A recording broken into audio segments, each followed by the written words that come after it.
La situación cambió cuando el rey Aenys murió en Rocadragón y su hermano Maegor regresó de la otra orilla del mar angosto para ocupar el trono de hierro. El nuevo rey sentía poco afecto por los hijos de su hermano y aún le inspiraban menos confianza. Y tenía a su madre, Visenya, la reina viuda, para hacer cumplir su voluntad. Despidieron a los caballeros y criados de la reina Alisa, junto con los criados y compañeros de sus hijos, y Yehaeris y Elisane pasaron a ser pupilos de su tía abuela, la temible Visenya. Rehenes a todos los efectos, si bien no oficialmente, pasaron el reinado de su tío con traslados forzosos constantes entre Marqueriba, Rocadragón y desembarco del rey, hasta que la muerte de Visenya en el 44 después de la conquista dio a la reina Alisa la oportunidad que aprovechó de inmediato para huir de Rocadragón con Yehaeris, Elisane y la hoja hermana oscura. No nos han llegado crónicas fiables de la vida de la princesa Elisane después de su ida. No vuelve a constar en los anales del reino hasta los últimos días del sangriento reinado de Maegor, cuando su madre y Lord Rogar partieron desde Bastión de Tormentas junto a la cabeza del ejército, mientras los tres hermanos, Elisane, Yehaeris y Rhaena, descendían sobre el desembarco del rey sobre sus dragones. Sin duda, la princesa Elisane tuvo doncellas y damas de compañía en los días posteriores a la muerte de Maegor, pero lamentablemente sus nombres y datos no han perdurado. Sí sabemos que ninguna de ellas la acompañó cuando Yehaeris y ella huyeron de la Fortaleza Roja a lomos de los dragones, aparte de los 7 miembros de la Guardia Real, la guarnición del castillo, los cocineros, los palafreneros y otros sirvientes. El rey y su esposa no tenían más personas a su servicio en Rocadragón. Esta situación, que no era apropiada para una princesa, lo era mucho menos para una reina. Elisane debía tener criados, y Alisa, su madre, lo vio como una oportunidad para socavar y quizá llegar a deshacer su matrimonio. La reina regente decidió enviar a Rocadragón a un grupo selecto de sirvientes y damas de compañía para atender las necesidades de la joven reina. El plan, nos asegura el gran maestre Benifer, fue idea de la reina Alisa, pero Lord Rogar lo apoyó gustoso porque vio de inmediato una forma de aprovecharlo para sus propios fines. El anciano Septón Oswick, que había oficiado el matrimonio de Yehaeris y Elisane, estaba al cargo del septo de Rocadragón, pero una joven dama de sangre real necesitaba otra dama para su instrucción religiosa. La reina Alisa envió a 3, la temible septa Isabel y 2 novicias de alta cuna de la edad de Elisane, llamadas Lira y Edith. Para encargarse de las criadas y doncellas de Elisane, envió a Lady Lucinda Tully, la esposa del señor de Aguas Dulces, cuyo fervor piadoso era legendario en el reino. Con ella acudió su hermana menor, ella de la casa Brum, una modesta doncella cuyo nombre se había barajado brevemente como posible esposa para Yehaeris. Las hijas de Celtigar, de las que la mano se había burlado recientemente diciendo que carecían de mentón, tetas y sesos, también se inscribieron en el lote. Puede que consigamos sacarles algún provecho, supuestamente dijo Sir Rogar a su padre. Otras 3 jóvenes nobles, una del valle, otra de las tierras de la tormenta y otra del dominio, completaban en el grupo: Janice de la casa Templeton, Cornyn de la casa Wild y Rosamund de la casa Ball. Salta a la vista que la reina Lisa quería a su hija la atendieran con compañeras adecuadas para su edad y posición, pero este no fue el único motivo por el que envió a estas amas a Rocadragón. La septa Isabel, las novicias Edith y Lira, la piadosísima Lady Lucinda y su hermana tenían encomendado otro cometido. La reina regente esperaba que estas mujeres beatas estrictas convencieran a Elisane y quizá incluso a Yehaeris de la abominación que suponía a los ojos de la fe 2 hermanos yacieran juntos. Los niños, como insistía en llamar a la reina Alisa a los reyes, no eran maliciosos, solo jóvenes y obstinados. Con la debida atención, verían lo errado de su conducta y renegarían de su matrimonio antes de que el reino padeciera las consecuencias. Al menos, ese era el propósito de sus plegarias. Los motivos de Lord Rogar eran más retorcidos. Como no podía confiar en la lealtad de la guarnición del castillo ni en los miembros de la Guardia Real, necesitaba ojos y oídos en Rocadragón, Tenía que informarlo de todo lo que Yejaeris y Alisane dijeran o hicieran. Se lo dejó muy claro a Lady Lucinda y a las demás. En especial, estaba sumamente interesado en saber si el rey y la reina pretendían consumar el matrimonio y cuándo ocurriría. Era algo que había que impedir a toda costa, insistía. Quizá hubiera aún más motivos ocultos. Ahora, lamentablemente, nos vemos obligados a ocuparnos de cierto libro de mal gusto que se llevó por primera vez en los 7 reinos, unos 40 años después de los acontecimientos que hemos relatado. Todavía circulan ejemplares de mano en mano por los peores lugares de Poniente. Se puede encontrar en burdeles, al menos en aquellos con clientes que saben leer, y en la biblioteca de algunos hombres de baja catadura moral, que los guardan bajo llave a salvo de los sirvientes, las señoras, los niños y los castos y píos. El libro en cuestión se conoce por diversos títulos, entre ellos La carne es débil, Alta cuna, Baja cama, Historia de una libertina y La perversidad de los hombres. Pero todas las versiones coinciden en el subtítulo, Advertencia para jovencitas. Se supone que es el testimonio de una joven doncella de alta cuna que entregó su virtud a un palafrenero del castillo de su padre, dio a luz un hijo ilegítimo y se encuentra después participando en todo tipo de perversidades inimaginables durante una larga vida de pecado, sufrimiento y esclavitud.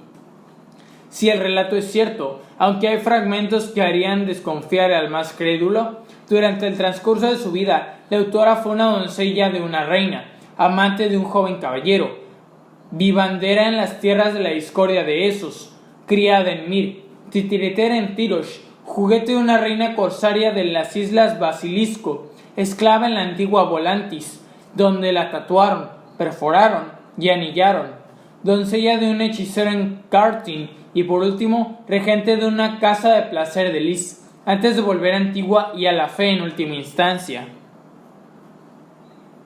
Supuestamente terminó sus días como septa en el septo estrellado, donde relató la historia de su vida como advertencia para que otras jóvenes no pasaran por su mismo trance. Los detalles lascivos de estas aventuras eróticas no nos conciernen en estas páginas. Nuestro único interés reside en la primera parte del sórdido opúsculo, el relato de la juventud de la protagonista y supuesta autora de Advertencia para jovencitas, ya que no era otra que Coraine Wilde, una de las jóvenes que enviaron a Rocadragón como dama de compañía de la joven reina. No disponemos de manera alguna de constatar la velocidad de su historia, ni siquiera de saber si fue en realidad la autora de ese libro infame. Algunos argumentan con razón que el texto tiene diversos autores, porque el estilo de la prosa varía en gran medida de un episodio a otro. Sin embargo, el comienzo de la narración sobre Lady Coraine estaba respaldado por los registros de un maestre que de joven había servido en Aguasmil. Cuenta que, cuando tenía 13 años, la hija menor de Lord Wilde fue seducida y desflorada por un hosco mozo de los establos.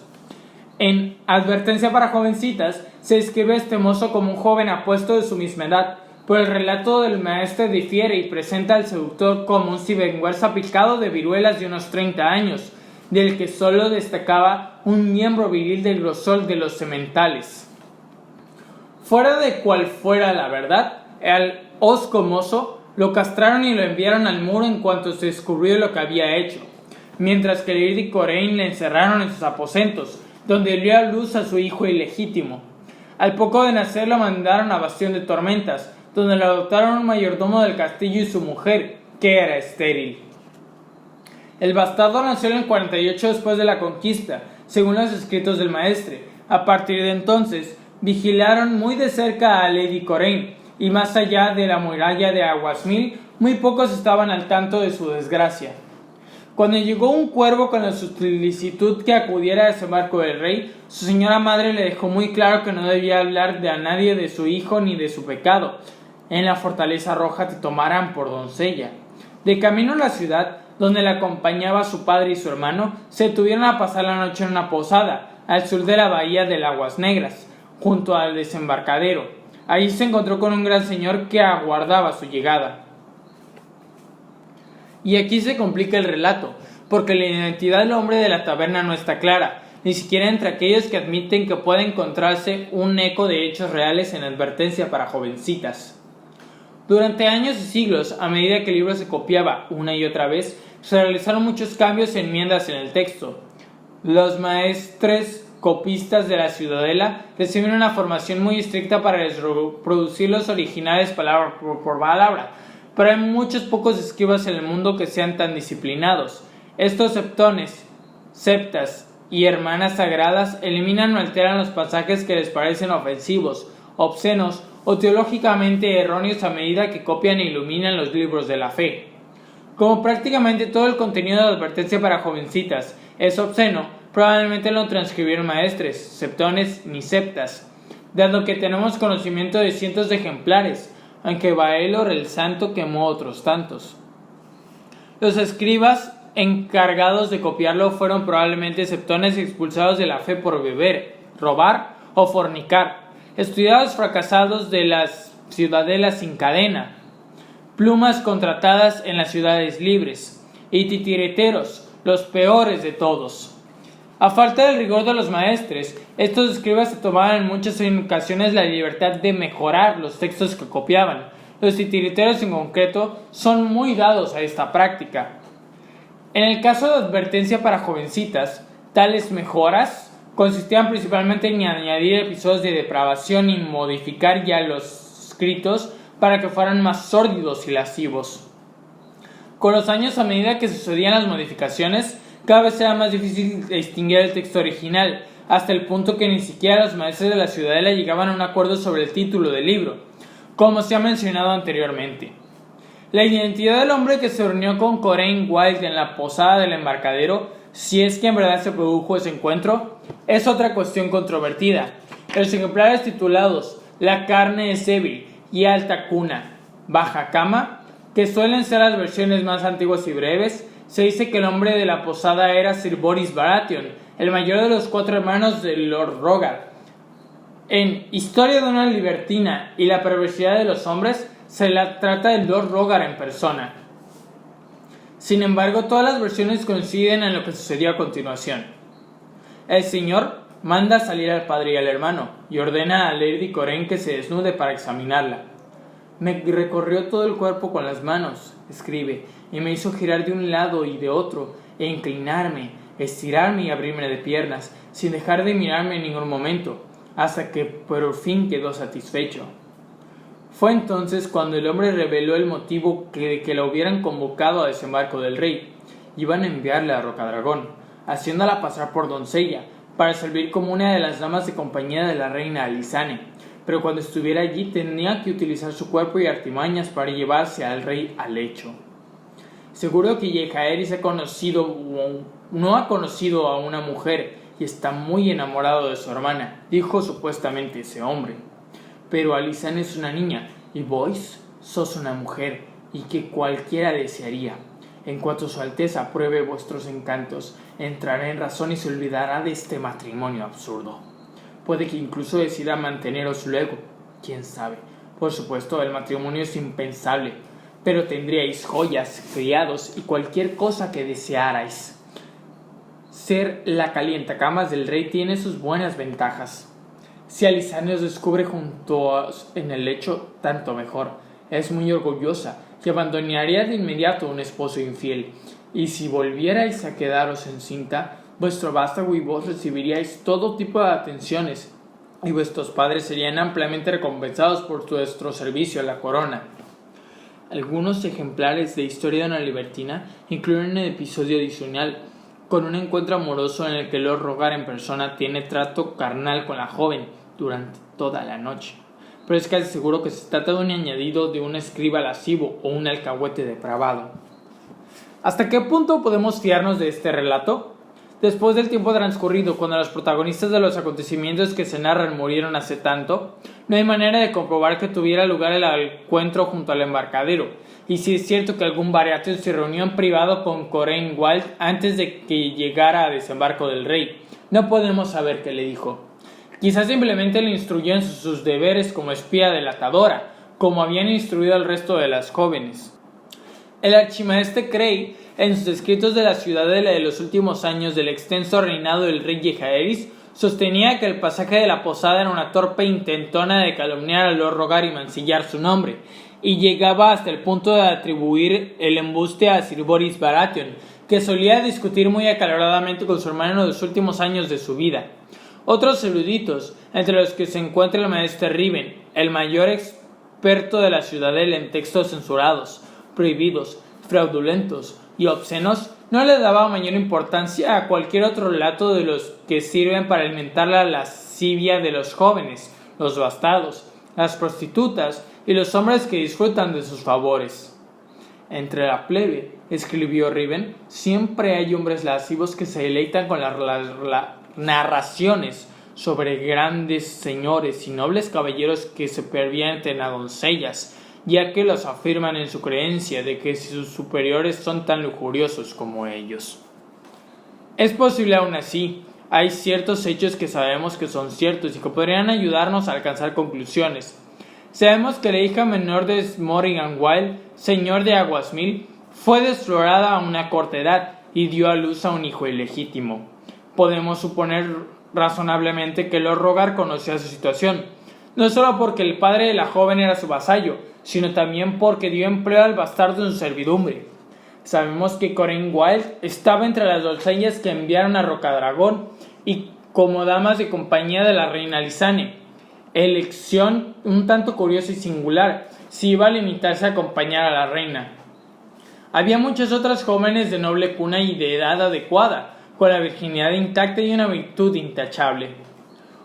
¿Por qué ella?, se han preguntado muchos en el transcurso de los años. ¿Acaso tenía un don especial, un encanto particular? Si así era, nadie los puso de relieve en su momento.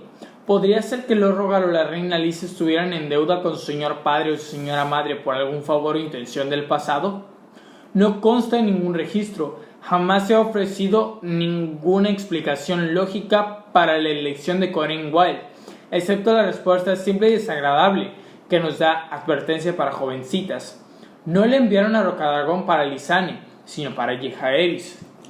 Se dice que muchos años después, un día que el rey Aegon IV había vivido demasiado, alguien sacó a colocación el asunto en su presencia. Supuestamente su Alteza estalló en carcajadas y expuso su convicción de que si Lord Rogar hubiera actuado con sensatez, habría dado instrucciones a todas y cada una de las doncellas que enviaron en el 50 después de la conquista de seducir al joven rey, ya que la mano no podía saber cuál sería más de su agrado. Esta insinuación infame que la plebe ha tomado como cierta no se basa en ningún hecho constatado y puede descartarse con toda seguridad. Los registros de la corte indican que la septa Isabel, Lady Lucinda y las otras demás damas elegidas para servir a Lysane Targaryen embarcaron en la galera mercante Mujer Sabia al alba del séptimo día de la segunda luna del 50 después de la conquista y partieron hacia Rocadragón con la pleamar de la mañana. Aunque la reina Lisa había avisado de su partida con un cuervo, estaba preocupada por si las mujeres sabias, como se les conocería a partir de ese día, se encontraban encerradas las puertas de Rocadragón a su llegada.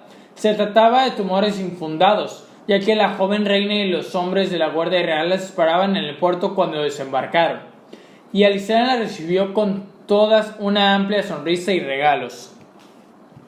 Antes de que pasemos a relatar los hechos posteriores, volvamos a la mirada brevemente hacia Isla Bella, donde Rhaena Targaryen, la reina en el oeste, residía con su reciente marido y su corte.